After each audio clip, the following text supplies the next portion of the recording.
안녕하세요. 김태현의 현명한 투자자 방송 시작하겠습니다. 본 영상에서 다루는 내용은 투자 권유가 아니며 각 개인의 투자 판단에 대한 책임을 지지 않습니다. 별도 SNS 채널 가입을 유도하거나 투자 권유 및 유료 리딩 서비스를 홍보하는 불법 사칭 계정에 유의하시기 바랍니다. 자, 오늘은 인그루드랩에 대해서 좀 말씀을 드리겠습니다. 이 회사는 북미의 생산 거점을 갖고 있는 화장품 회사입니다. 이 회사도 이제 화장품 OEM을 하고 있는데요. 이 회사의 최대주주는 코스메카 코리아입니다. 이 코로나가 터지기 직전에 코스메카 코리아가 인그루드랩을 이 지역을, 그러니까 거래하는 지역을 다변화한다는 차원에서 북미 지역의 생산 기지를 갖고 있는 인그루드랩을 인수했습니다. 근데 이게 신의 한 수가 된 것이죠. 왜냐면 이 코스메카 코리아는 이 중국에다가 이 생산 법인을 만들었지만 중국 쪽 시장을 점점 줄여갔습니다. 그도 그렇게 그때 당시에 이 사드 보복이 발생하면서 중국인들이 한국에 대한 굉장히 인식이 나빠졌어요. 그러면서 이제 코스메카 코리아는 싼 인건비를 찾아서 중국에 가서 공장을 지었지만 중국 시장을 통해서 이제 한국 화장품들이 많이 소비되던 때가 끝나고 이제 사드 보복 때문에 한국에 대한 이미지가 굉장히 나빠지면서 이 화장품 소비가 급감을 했습니다. 그러면서 이제 자연스럽게 이들 코스메카 코리아나 이쪽에서 생산한 이 화장품들을 해외 다른 지역, 일본이나 미국, 또 동남아, 그다음에 중동 이런 쪽으로 이제 많이 돌렸죠. 그러면서 코스메카 코리아가 이 역시도 이제 화장품 OEM, ODM 업체인데 이런 그때 이제 코로나 팬데믹 기간 동안 이 화장품 소비가 급감을 했지만 그 이후에 당시에 이제 유행했던 K 콘텐츠의 영향으로 세계의 여성들이 한국 화장품에 대해서 관심을 많이 갖기 시작했어요. 왜냐면 그때 당시에 이제 콘텐츠가 만들어지는 게 우리나라는 이 코로나가 어느 정도 관리가 되고 있었기 때문에 영화도 그렇고 드라마도 코로나 팬데믹 기간에 제작이 됐습니다. 그러면서 이제 이게 이제 이 넷플릭스를 통해서 전 세계에 방영이 됐죠. 그러면 자연스럽게 이 K 뷰티라는 게 세계인들에게 이제 노출이 된 겁니다. 그러면서 여성들이 이 가성비 있는 한국 화장품이 굉장히 우수하다는 걸 이제 알게 된 거죠. 그러면서 이 코리안 화장품을 한국에서 이제 수입을 해서, 그러니까 수입한다는 게 이제 우리 그런 수입을 하는 인터넷 온라인 통해서 이제 한국 화장품을 구매해서 사용해 보면서 이 한국 화장품이 나름대로 경쟁력 있다는 걸 알게 됐어요. 그러면서 이 한국 화장품을 따라하는 카피죠. 일종의 카피하는 회사들이 이 K-뷰티라는 브랜드를 달고 이제 K-뷰티라는 이름으로 여러 가지 이제 OEM, ODM 그런 화장품들이 쏟아져 나왔습니다. 그러면서 자연스럽게 인그루드랩은 한국 화장품을 개발하고 제조할 수 있는 회사로서 이런 독립 브랜드들 이게 굉장히 어필하게 된 것이죠. 그래서 북미 지역에 이 코로나 끝나고 우후죽순 생긴 이 화장품 독립 브랜드들이 이 인그루드랩에게 오다를 많이 줬습니다. OEM이나 ODM으로. 그 덕분에 이제 많이 컸죠. 지금 보게 되면 인그루드랩은 생산 거점이 미국에 있습니다.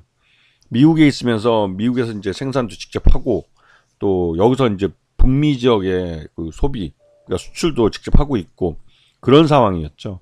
근데 그러다 보니까 요번에 이 도널드 트럼프가 이제 당선이 되고 이 보호무역주의를 강화하게 되면 특히 화장품주 같이 이제 대규모로 흑자를 보고 있는 우리나라 흑자 보면 미국은 적자를 보는 것이죠. 이런 분야에 대해서 고율의 관세를 매길 가능성이 큽니다. 그러면 북미 지역의 생산 거점을 갖고 있는 회사들은 오히려 이런 관세 때문에 외국 화장품이 못 들어오기 때문에 기회를 더 가질 수 있지만 우리 같은 경우는 이제 코스메카 코리아가 생산하는 화장품을 직접 이 미국으로 수출하기보다는 이 인그루드랩 쪽에다 노선을, 그러니까 이 생산이나 그것들을 넘겨서 이 인그루드랩에서 만들어서 납품을 하면 훨씬 더 경쟁력 있게 생산할 수가 있는 것이죠. 근데 그렇게 이제 해왔기 때문에 인그루드랩은 북미 지역의 생산 거점을 갖고 있다는 게 경쟁력으로 떠오르기 시작한 겁니다. 그래서 그 부분 때문에도 시장에서 많이 관심을 받고 있고요. 그리고 이 회사의 전체 올 상반기 기준으로 봤을 때 기초 화장품 쪽이 전체 매출액의 62%, 그다음에 기능성 화장품 쪽은 전체 매출액의 26.9% 정도를 차지하고 있습니다. 그리고 올 상반기 매출을 보게 되면 그래도 기초 화장품 이쪽이 이제 많이 나가고, 그다음에 기능성 화장품도 꽤 괜찮게 나가고, 색조 화장품은 좀 약한 그런 라인 모습을 보여주고 있죠. 자, 그리고 연결 포괄손익계산서 상에서 그 매출 외형이 지난해 반기보다 별로 큰 차이 없기 때문에 이 부분이 조금 지난 2분기 때 어닝 쇼크의 충격적인 부분이 있죠. 왜냐면 이 한국 화장품에 대한 수요가 꽤 있었기 때문에 이 잉그루드랩도 OEM이나 ODM을 많이 받아서 매출이 점프업을 할 줄 알았는데 이게 의외로 그 작년과 비슷한 그 매출액이 나와버린 겁니다. 거기에서 이제 충격을 받았는데 영업이익도 90억대에서 81억으로 줄어들고 단기 순이익도 74억에서 83억 정도로, 여기서 이제 거의 더블 정도로 늘어날 줄 알았는데 그러지 못했던 거죠. 그런 부분 때문에 지난번 2분기 실적 끝나고 발표하고 나서는 주가가 큰 충격을 받았습니다.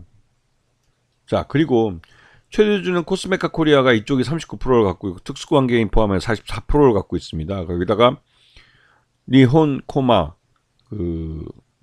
이 코마 쪽에서 또 10%의 지분을 갖고 있고, 그래서 실제 유통 가능한 주식수는 개인 소액주주 기준으로 했을 때 33.77% 정도밖에 안 되죠. 이 말뜻은 잉그루드랩은 충분히 품절주가 될 가능성이 높은 회사였다는 것입니다. 그리고 이게 이제 잉그루드랩 공동 마케팅하고 이런 공장하고는 미국에도 있지만 한국에도 이 인천광역시 남동구에 공장이 있죠.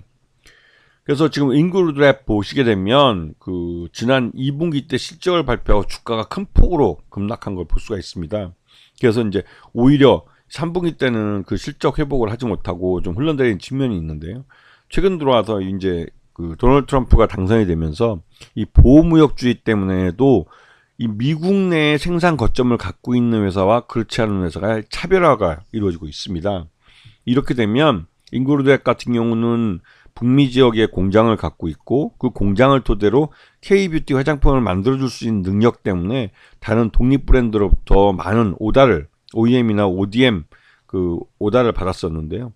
그런 것들을 이제 앞으로는 그 미중 간 무역 전쟁뿐만 아니라 우리가 연 400억 달러 규모의 그 무역 흑자를 보고 있기 때문에 도널드 트럼프는 우리나라가 미국으로 수출을 많이 하는 화장품 같은 분야에도 고율의 관세를 매길 가능성이 큽니다. 그렇게 될 경우 한국에서 그 미국으로 수출하는 화장품 수는 줄어들겠지만 잉그루드랩처럼 미국 내에서 생산하는 화장품들은 오히려 이 보호무역주의 때문에 그 자기 시장을 보호받는 그런 결과가 오기 때문에 잉그루드랩은 그런 면에서 좀 경쟁력을 가질 수 있게 된 것이죠.